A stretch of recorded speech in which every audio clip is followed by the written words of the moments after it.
Hey guys, welcome back to NetTuts. My name is Jeffrey Wei, and for this video, I want to focus on Backbone, but less on beginning Backbone, meaning how to create a model or a collection or a view, and instead I want to focus on the server aspect.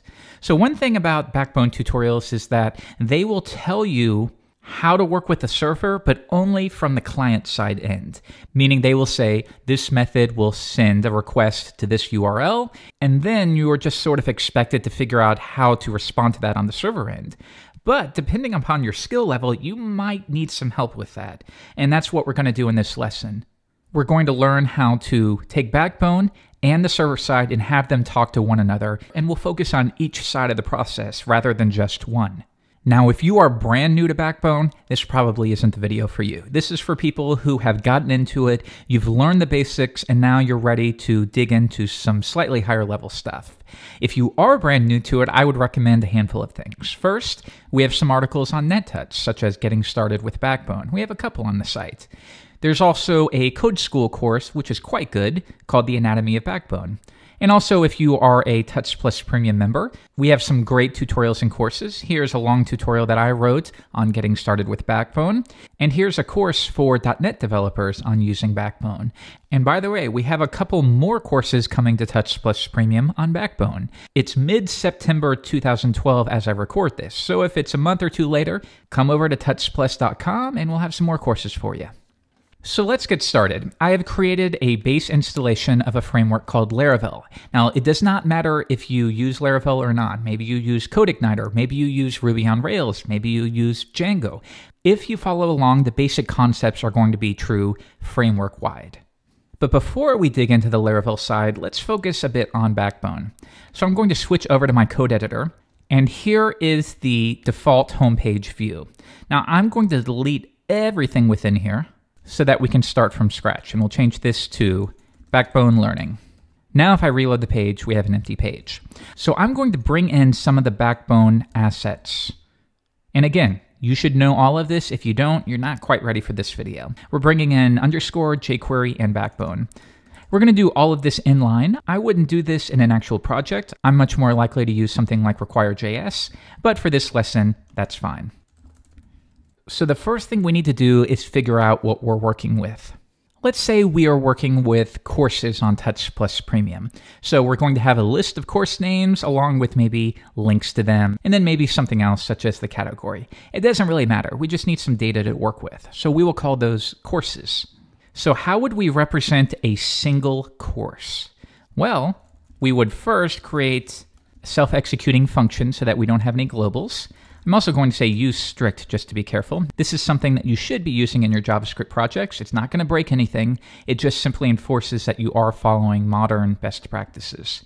And for example, you're not creating global variables inadvertently. All right, so we're going to create a new variable called course. And this will be equal to Backbone model extend. So let's set up the defaults to begin. What would a course consist of? Well, a course is going to have the title. I'm going to set that to an empty string, more than for setting a default, just to remind myself what I'm working with.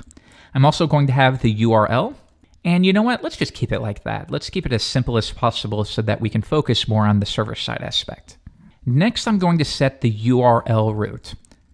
Now, the URL root is going to be the base URL for communicating with our server. And the way that Backbone does this is in a very RESTful-like fashion. So if you use Ruby on Rails, you'll be very familiar with this. PHP developers, of course I'm not being condescending, but there's a large number who maybe don't work as much in a RESTful fashion. So if you happen to be one of those people where REST doesn't really mean anything to you, I recommend you review this article and video from the guys at Apogee called Teach a Dog to Rest. And this will explain all of the concepts, the idea of how to represent URLs and how we use the HTTP verbs to handle the CRUD operations. So for example, to show an article, you would go to article/ and then the ID. To update that article, you would send a put request to article/ID. To delete that article, you would send a delete request to article/ID. And those are the types of things that you will learn in this video. So I highly recommend it. It's very easy to understand and you'll get a lot out of it. In this case, the collection that I'm working with is going to be called courses. So we'll set that like so. So now let's take a look at this in the browser. And just so we can access it easily from the console, I'm going to make this a global variable temporarily. All right, I reload the page. I'm going to open up the console with Shift-Command-I. And now if I run course, you'll see that we have that. So if I run new course, you'll see that will create a new model. So if we say var course equals new course, and we'll say the title is Understanding Backbone in .NET. We'll leave it like that. Now if we run course, we can see within our attributes, we've overwritten the default title, and now we have access to that. We can also run course.toJSON, and we can grab that object right there. So now watch what happens, and this is going to fail, but I want you to see what happens when I run course.save. So you can see right here what is happening. Well, when you want to create a new course, if we're following the RESTful pattern, then we're going to send a post request to the parent collection, essentially. So if we post to courses, that would be responsible for creating a new course within the database. And this is something that Backbone provides you out of the box. Call .save, and it will immediately execute the proper request. So that's going to be our first step then, is we need to make sure that we set up this URI and respond accordingly. Let's switch back to Sublime Text, and I'm going to create a new resource. I'll open up the terminal, and with Laravel, I can run PHP artisan generate, if I have the generate script, a resource, and we're going to call it course. I'm also going to set up a handful of methods on the controller, such as to view all courses, to show a specific course, to edit a course, and to create a new course. So that generator has run, and now if I open up courses.php, we have a new courses controller with a handful of methods. The next thing I want to do is set up the proper routes. Again, if you're not a Laravel developer, just follow along, and I'm sure you'll be able to decipher what you need to do in your framework of choice. So now I'm going to set up the proper routes for our course resource. I have that saved to a snippet, and it's called course. So now this will set up the necessary RESTful routes. For example, when we get the courses collection, that would be responsible for calling this method. Now in our case, if we come back, we can see it tries to post to the courses collection. Well, I've already created the route to set that up. When we post to the courses collection, that's going to trigger the courses controller, and the name of the method will be create. So now I need to add that method to our controller, and that will be responsible for accepting the data, which Backbone is going to send to us, and adding the row to the database. So let's create that now. Public function post create. So how can we grab the data that Backbone sent to us? Well, in Laravel, I can run input.json like that. So I'm going to store that within a variable, and just to show you what we have, I'm going to immediately return that exact data back, like so. So let's come back, I'm going to reload the page, and execute the little script we ran earlier, where we created a new course, and then we triggered save. So this time, we didn't get an error, but how can we see what happened? Well, I'm going to switch over to the Network tab, and now you can see, here's the most recent action, and we can see it made a request to /courses. Here are the headers that it sent through. And I want you to note this is what we sent through. So it just sends model.toJSON. The object gets sent through. And here is what we get in response. Or we can click on preview for a more prettified version. So we just accepted that from our controller and returned it right back. That's all we did. If we instead change this to return, hi there, well, in that case, that's what we're going to get in that case. Course.save, go back to network, it sent it through, and in response, we got hi there. So now we know how to communicate at this point from our controller, and I'm going to hide the sidebar. I just need to write the necessary logic to take this data and insert it into the database. So when I created our course resource, we also created the course model. And within Laravel, now that I've done this, I have an easy way to work with the courses table in the database. I can just say course all, which will return all items within the courses table. It's really quite nice. Again, if you're a Ruby on Rails developer, this will be very familiar to you. So back to courses, and this time we're going to say course, and we're going to create a new one. And all we need here is the title, and that's going to be input title. And by the way, I'm not going to worry about any validation here. It's beyond the scope of this lesson. We're just talking about communicating back and forth. I'll leave it to you to do the necessary validation. And then finally, the URL will be, once again, input URL. So we will take the result of that, and I'll just say course, like so. That will be false if it could not create the row, or that will be the new course instance otherwise. And we'll just return that. Return course.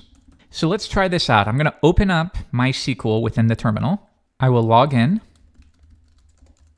I'm going to use the practice database that I already set up. And now, before we can do anything though, we need to create the necessary table. We've created the courses controller and the model and some of the views, but I haven't actually created the table. So I'm going to use Laravel migrations to knock that out. I'm going to run php artisan generate a new migration, and I'm going to create the courses table. So we know that the course needs a title, which is a string, and the URL, which is also a string, I believe I set.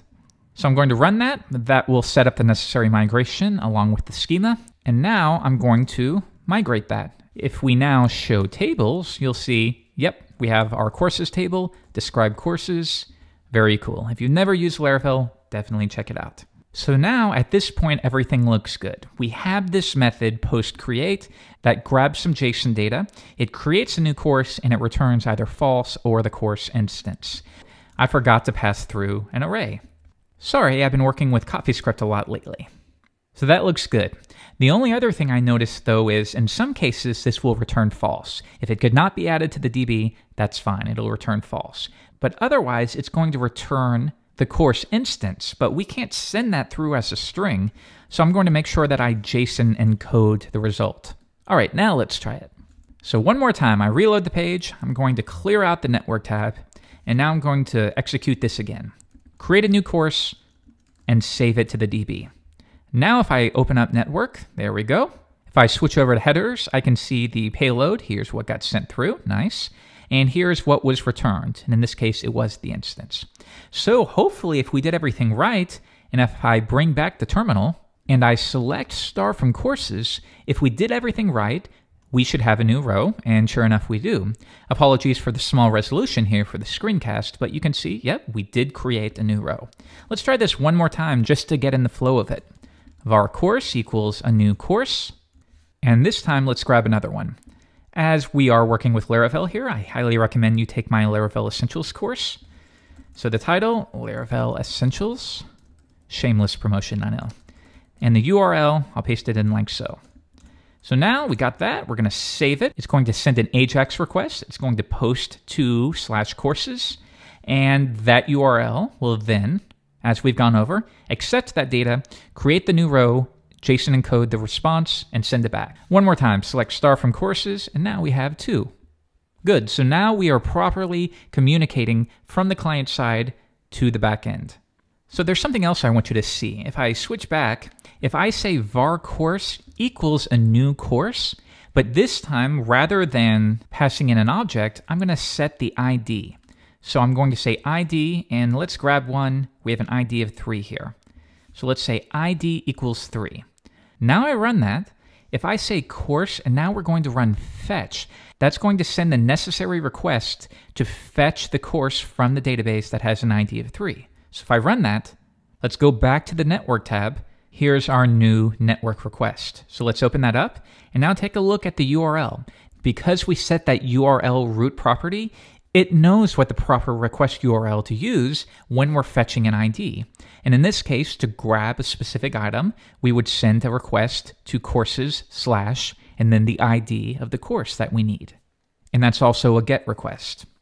Now in our case, we have created the method, but we haven't implemented the functionality.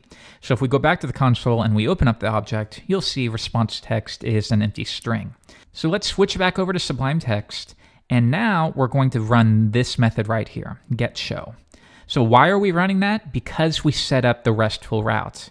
When we get the courses collection and then any ID, that's going to trigger the courses controller and the show method. So now we know this method is responsible for getting an item from the DB. So we will say ID equals, and in this case, how do we grab the ID? Well, if we switch back over, you'll see there is no payload here that we sent through. There's nothing. And that's because all the necessary information is contained within the request URL. All we need to know is the ID, and that was sent through the request URL. So we can grab that in Laravel by using URI Segment. And in this case, which segment do we want? Well, we want 1, 2. So I'm going to grab the second segment. Let's just return the ID to confirm that's working. One more time, reload the page. We're going to run it again, var course, and fetch it. Now if we go to the network tab, there's our request. What did we get in response? We get the number 3 in response. All right, good. So now that we have that ID, all we need to do here is select from the database or the table where the ID is equal to 3. I'm also going to cast this to an integer. Here I will say course find by ID. So I'm going to send through the ID. We'll do that. And then I'm just going to JSON encode that response and send it back. Of course, we could do some verification here, but I'm trying to be a little quick. So when this is triggered, we grab the item from the table, store it in a variable called course, and then we return that course instant encoded. Let's try it. Back to network, clear that out. You don't have to do that. I'm just doing it so it's easy for you to see what happened. So var course equals new course. We're going to fetch it, go to the network tab, and now we can see this is what we got in response. So this is really cool if you think about it. All we did here is we created a new course and we gave it an ID. When we called fetch, that is how we signaled to Backbone that it needs to run a GET request to courses with the ID that we specified. Then, from our server, we set up the necessary route where we say, if something like that route is requested, then trigger this show method. When we trigger the show method, we get the ID, we fetch the row from the database, and then we return the result encoded as JSON. And what we get in response is the necessary row. Great. And now, if I run course one more time, we can go into the attributes, but I want you to notice it looks like it's doubling up. I'll show you how to fix that in a minute if that happens to you. But here we see, yep, we did grab that row. So let's fix that attributes issue. Rather than using JSON encode, I'm going to use Eloquent.js, which is a helper method that Laravel provides. I'm going to open up the helpers and go to Eloquent.js. And what you'll see is it accepts the models, and it will either just accept one model and turn it into an array, or it's going to filter over a collection of models and turn each one of those into an array, then JSON encode that and return it. And that way we can get rid of anything we don't need. So now let's see if that fixes it. Var course, we're going to grab the course, and this time let's get the ID of 1. We're going to try to get that Backbone course. Run it. Course.fetch. Good. Now run course, or I could have just opened up this first one. But let's open that up. Now we have our attributes, and this time we don't have that duplicated effect where we pulled in more than we needed to. So now I can say course.toJSON, and now we have fetched that specific row from the database. And we can run course.getTitle and course.getURL. And then you could set up the necessary collection view to filter through all of your courses and display them on the page. So now the final part. We've fetched this item, but now we need to update it. So how would we go about that? Well, we'll say course, and we're going to set the title. And rather than a real title, just so we know, we'll just say, you've been changed, sucker. There we go. So now if I run course.toJSON, we have updated this. We've made our changes. So now I'm going to run course.save. And once again, Backbone is smart enough to know what to do. We're going to run it. We are going to get an error, which we knew would happen.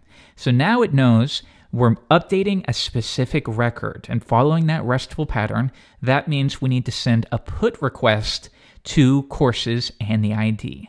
Again, if you really aren't understanding this RESTful idea, watch Teach a Dog to Rest, and that should clear up a lot of it. So now let's create the necessary method to respond to that, and then we'll be done for the lesson. I've already set up the route. When we put to a specific course ID, we're going to trigger courses at update. So let's do that now. I'm going to get rid of these because we don't need them. We'll say public function, and we're dealing with the put request, and we're going to trigger update. So let's see what got sent through. Back to the network tab, open this back up, into the headers, and let's take a look at the payload. And we can see it's sent through this JSON right here with the title and the new URL. So to update this with Laravel, we could say course equals course.update. course.find, and we need to send through the ID. But we have that in the payload, of course, ID equals 1. So we will say input equals input JSON. And now we're going to course.find by input ID. And now we'll just update that. So I'll say course title equals input title, and the course URL equals input URL. Once again, not doing any validation. You should do that on your own. We're just looking at the concepts here. So that looks good. We've updated everything. We're going to trigger the save method, which is different from the Backbone save method, of course. This is Laravel's save method. So once again, let's come back and give it another shot. Console, or I'm going to clear this out real quick. Now we do it. We grab the course with an ID of 1. We set the title to "You've been updated, sucka." Now I'm going to save it.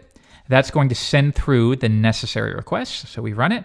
That's going to make a put request to courses/1. And if we did everything right, if I now run select star from courses, before we had that title, but now, sure enough, with Backbone, we have updated that record. So hopefully that sheds some more light on how you can communicate using Backbone with your server.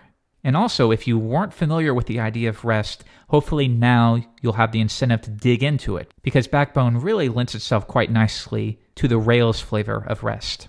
Okay, and that's all there is for this lesson. My name's Jeffrey Way, and if you have any questions at all, just leave a comment below this video. Bye, guys.